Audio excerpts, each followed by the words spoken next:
Hi hello ನಮಸ್ಕಾರ ಎಲ್ಲರಿಗೂ. ಗರಿಗರಿಯಾಗಿ masala peanuts ಹೇಗೆ ಮಾಡೋದು ಅಂತ ನೋಡೋಣ. ಈ ಮಳೆಗೆ ಈ ಥರ ಕುರುಕು ತಿಂಡಿಗಳನ್ನ ತಿನ್ಬೇಕನ್ಸುತ್ತೆ. ಬನ್ನಿ ಸ್ಟಾರ್ಟ್ ಮಾಡೋಣ. ಒಂದು ಬೌಲ್ಗೆ 1 ಕಪ್ಪಷ್ಟು ಕಡಲೆ ಬೀಜ ತಗೋತಾ ಇದ್ದೀನಿ. 1/4 ಕಪ್ಪಷ್ಟು ಕಡಲೆ ಹಿಟ್ಟು ಹಾಕ್ಕೋತಾ ಇದ್ದೀನಿ. 1 ಕಪ್ಪಿಗೆ 1/4 ಕಪ್ ಸಾಕಾಗುತ್ತೆ. ಅದ್ರ ಜೊತೆ 1 ಟೇಬಲ್ ಸ್ಪೂನಷ್ಟು ಅಕ್ಕಿ ಹಿಟ್ಟು ಸೇರಿಸ್ಕೊತಾ ಇದ್ದೀನಿ. ರುಚಿಗೆ ತಕ್ಕಷ್ಟು ಉಪ್ಪು ಮತ್ತು 1 ಟೀ ಸ್ಪೂನಷ್ಟು ಕಾಶ್ಮೀರಿ ಚಿಲ್ಲಿ ಪೌಡರ್ ಹಾಕ್ಕೋತಾ ಇದ್ದೀನಿ.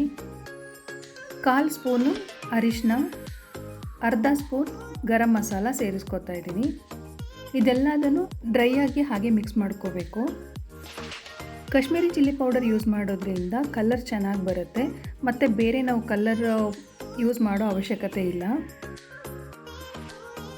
ಸ್ವಲ್ಪನೇ ನೀರು ಹಾಕ್ಕೊಂಡು ಗಟ್ಟಿಯಾಗಿ ಕಲಿಸ್ಕೋಬೇಕು.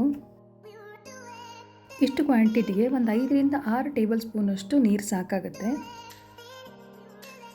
ಗಟ್ಟಿಯಾಗಿ ಕಲಿಸ್ಕೊಂಡ್ರೆ ಕೋಟಿಂಗ್ ಚೆನ್ನಾಗಾಗುತ್ತೆ, ದುಂಡು ಚೆನ್ನಾಗಿ ಬರುತ್ತೆ. ಕಲಿಸ್ಕೊಂಡಾದಮೇಲೆ ಇದನ್ನು ಒಂದು 10ರಿಂದ 15 ನಿಮಿಷ ಹಾಗೇ ಬಿಡಬೇಕು. ಸ್ವಲ್ಪ ಡ್ರೈ ಆಗಬೇಕು.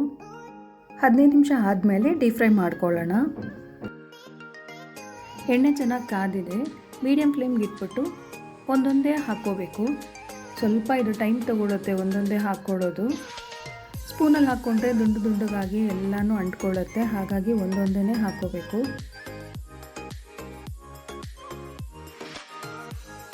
ಮೀಡಿಯಮ್ ಫ್ಲೇಮಲ್ಲೇ ಈ ಥರ ತಿರುಗಿಸ್ತಾ ಇರಬೇಕು, ಗುಳ್ಳೆಗಳು ಕಡಿಮೆ ಆಗೋವರೆಗೂ.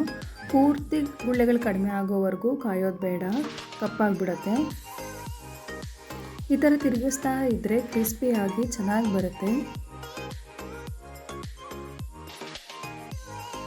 ನೋಡಿ ಆಗಿದೆ. ಇವಾಗ ತೆಕ್ಕೊಳ್ಳೋಣ.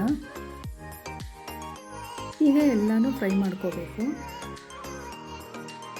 ತೆಗೆದ ತಕ್ಷಣ ಮೆತ್ತಗೆ ಅನಿಸುತ್ತೆ. ಸ್ವಲ್ಪ ಹೊತ್ತು ಆದಮೇಲೆ ಕ್ರಿಸ್ಪಿ ಆಗುತ್ತೆ ಮತ್ತು ಕಲರು ಚೇಂಜ್ ಆಗುತ್ತೆ. ನೋಡಿ ಕಲರ್ ಚೆನ್ನಾಗಿ ಬಂದಿದೆ. ಕಾಶ್ಮೀರಿ ಚಿಲ್ಲಿ ಪೌಡರ್ ಯೂಸ್ ಮಾಡಿದ್ದೆ. ನೀವು ಬೇಕಂದರೆ ಸ್ವಲ್ಪ ಕಲರ್ ಬೇಕಾದರೆ ಯೂಸ್ ಮಾಡ್ಕೋಬೋದು. ಸ್ವಲ್ಪ ಕರಿಬೇವಿನ ಎಲೆನ ಫ್ರೈ ಮಾಡಿ ಹಾಕೋತಾ ಇದ್ದೀನಿ. ಒಳ್ಳೆ ಟೇಸ್ಟ್ ಕೊಡುತ್ತೆ. ಸಂಜೆ ಟೀ ಟೈಮ್ ಸ್ನ್ಯಾಕ್ಸ್ಗೆ ಕ್ರಿಸ್ಪಿಯಾಗಿ ಈ ಥರ ಮಾಡ್ಕೋಬೋದು.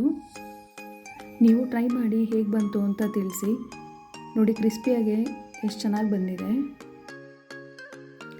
ಹೊಸದಾಗಿ ನನ್ನ ಚಾನಲ್ ನೋಡ್ತಾ ಇದ್ದರೆ ಸಬ್ಸ್ಕ್ರೈಬ್ ಮಾಡ್ಕೊಂಡು ನೋಡಿ ಅಂತ ಹೇಳ್ತಾ ಮತ್ತೊಂದು ರೆಸಿಪಿಯೊಂದಿಗೆ ಸಿಗ್ತೀನಿ. Thank you for watching.